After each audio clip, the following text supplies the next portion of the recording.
എന്താണ് gender equality എന്നുള്ളതാണ് നമ്മളിപ്പോൾ പറയാൻ പോകുന്നത്. ഉദാഹരണത്തിന് നമ്മൾ ബിഗ് ബോസ് ഷോ നമുക്ക് എടുക്കാം. ബിഗ് ബോസ് ഷോയ്ക്ക് അത് ജാസ്മിനെ നിങ്ങൾക്ക് അറിയായിരിക്കും, ജിമ്മനായിട്ടുള്ള ജിൻഡോനെ നിങ്ങൾക്ക് അറിയായിരിക്കും. കഴിഞ്ഞ ദിവസം ആ ബിഗ് ബോസ് ഷോയ്ക്കുള്ളിൽ ജാസ്മിൻ ജിൻഡോനെ ഒരു അടി അടിക്കുന്നത് ഞാൻ കണ്ടു. അത് ജയിലിൽ കിടക്കുന്നു ഇവർ രണ്ടുപേരും, അവർ തമ്മിൽ വാക്ക് തർക്കം ഉണ്ടാകുന്നു. പെട്ടെന്ന് ജാസ്മിൻ വന്നിട്ടൊരൊറ്റ അടി ജിൻഡോയുടെ കൈ കൊടുക്കുന്നു. ഉറങ്ങി കിടക്കുന്ന ജിൻഡോനെയാണ് അടിക്കുന്നത്. നമ്മൾ ആലോചിക്കുമ്പോൾ നമ്മളൊന്ന് ആലോചിച്ച് നോക്കി, ഇത് നേരെ തിരിച്ചായിരുന്നെങ്കിൽ ജാസ്മിനെ ആ ജിമ്മനായിട്ടുള്ള ജിൻഡോ വന്നിട്ട് ഇതുപോലൊന്ന് കയ്യിലൊന്ന് കൊട്ടിയെന്ന് വെക്കുക, ഒരു അടി കൊടുത്തെന്ന് വെക്കുക. അവിടെയുള്ള മത്സരാർത്ഥികൾ മുഴുവൻ തിരിഞ്ഞാണ്, ആൺപെൺ വ്യത്യാസമില്ലാതെ അവർ മുഴുവൻ തിരിഞ്ഞിട്ട് ജിൻഡോ നീ എന്തിനാണ് ഒരു സ്ത്രീയെ അടിച്ചേ എന്നൊരു ചോദ്യം വരുത്തില്ലായിരുന്നോ? അല്ലെങ്കിൽ ബിഗ് ബോസ് ഷോ തന്നെ ആ ജിൻഡോനെ പിടിച്ച് പുറത്താക്കത്തില്ലായിരുന്നോ? ലാലേട്ടൻ വന്നിട്ട് ജിൻഡോനെ പൊരിക്കത്തില്ലായിരുന്നോ? ഇവിടുത്തെ സമൂഹം തന്നെ ജിൻഡോനെ ഓഡിറ്റ് ചെയ്യത്തില്ലായിരുന്നോ?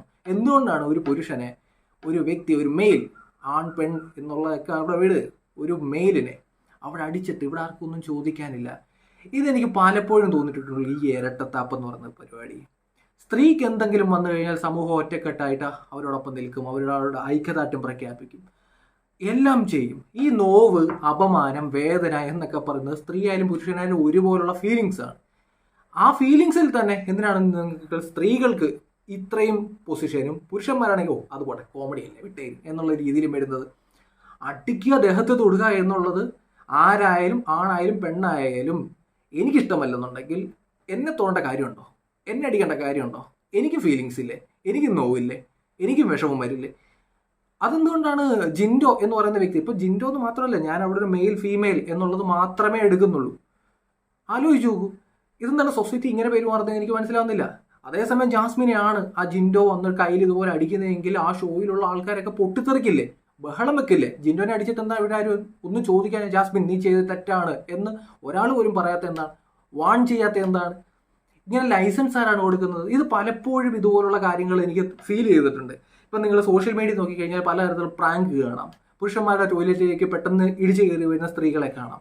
അവർ വന്നിട്ട് ഇടിച്ചു കയറി വന്നിരിക്കുകയാണ്, അതിനകത്ത് പ്രാങ്ക് ആണെന്ന് പറയും. അതവിടെ കോമഡിയായി മാറുന്നു. നേരെ ഓപ്പോസിറ്റ് ഒരു പയ്യൻ, ഒരു കൊച്ചു പയ്യൻ ഇതുപോലെ ചെയ്തു കഴിഞ്ഞാൽ അത് പ്രാങ്ക് ആയി മാറുമോ? ഇല്ല, അവൻ ജയിലിൽ കിടക്കും. അപ്പം ഫീലിങ്സിൽ എങ്ങനെയാണ് ഈ ജനറൽ ഈ വ്യത്യാസം പറഞ്ഞ മെയിലായാലും ഫീമെയിലായാലും അവർക്ക് അപമാനം ഒന്ന് തന്നെയാണ്, വിഷമം ഒന്ന് തന്നെയാണ്, പെയിൻ ഒന്ന് തന്നെയാണ് അല്ലേ? സമൂഹത്തിൽ നിന്നുണ്ടാവുന്ന ആ വിഷമം ആണായാലും പെണ്ണായാലും ഒരുപോലെ തന്നെയല്ലേ ഫീൽ ചെയ്യുന്നത്, അല്ലാതെ ഇവർക്ക് രണ്ടുപേർക്കും വ്യത്യാസമൊന്നുമില്ലല്ലോ.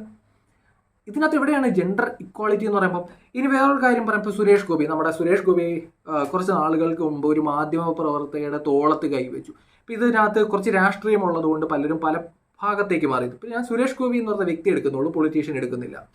സുരേഷ് ഗോപി എന്നൊരു മാധ്യമ പ്രവർത്തകരുടെ തോളത്ത് കൈവച്ച് സംസാരിച്ചു. അന്ന് ഞാൻ പറഞ്ഞായിരുന്നു അത് തെറ്റാണ്. കാരണം ആണായാലും പെണ്ണായാലും നമുക്കിഷ്ടമല്ലെന്നുണ്ടെങ്കിൽ നമ്മുടെ ശരീരത്തെ ആരും തൊഴേണ്ട കാര്യമൊന്നുമില്ല.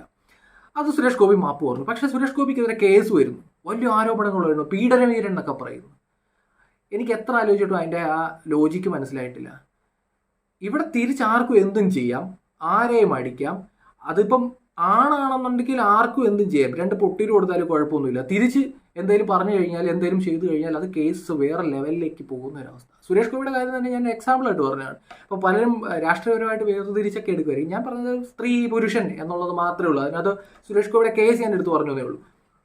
അയാൾ ആ പെൺകുട്ടിയുടെ തോളത്ത് കൈവച്ചു, സംസാരിച്ചു, ശരി, അത് തെറ്റാണ്, അവർക്ക് ഇഷ്ടമല്ലെങ്കിൽ ശരി. പക്ഷെ അതിനകത്ത് എങ്ങനെയാണ് ഈ ലൈംഗിക ചുവയോടെ അല്ലെന്നുണ്ടെങ്കിൽ ആ പെൺകുട്ടിയോട് മോശമായ രീതിയിൽ മറ്റ് വേറെ അർത്ഥങ്ങളിലാണ് സുരേഷ് ഗോപി പെരുമാറിയെന്നൊക്കെ എന്തെല്ലാം തരത്തിലുള്ള കേസാണ് ഇപ്പോൾ നിലനിൽക്കുന്നത്? അതെങ്ങനെയാണ്? അപ്പം നമ്മൾ കണ്ടല്ലേ, പബ്ലിക്കായിട്ട് കണ്ട കാര്യമാണ്. അപ്പം ഇതുപോലെ ഇരവാദം പല ഭാഗങ്ങളിൽ നിന്നും ഉണ്ടാകുന്നുണ്ട്. ആ ഇരവാദം തന്നെയാണ് ജെൻഡർ ഇക്വാളിറ്റിക്കെതിരെ നിൽക്കുന്നത്. ഒരു ഭാഗത്തെ ആർക്കും എന്തും ചെയ്യാം, ഒരു ഭാഗത്തെ ആർക്കും ഏത് രീതിയിലും ആക്ഷേപിക്കാം, ഒരു ഭാഗത്തെ അടിക്കാം, തൊഴിക്കാം, ഒരു പ്രശ്നമൊന്നുമില്ല. തിരിച്ചാണെന്നുണ്ടെങ്കിൽ അത് ഭയങ്കര പ്രശ്നമായി, അത് കേസായി, അത് ബഹളമായി. വിഷ്വൽ ഒന്ന് ജസ്റ്റ് എടുത്ത് നോക്കുക. ബിഗ് ബോസിൽ ജിൻഡോനെ ജാസ്മിൻ നല്ലൊരു അടി അടിക്കുന്നുണ്ട്.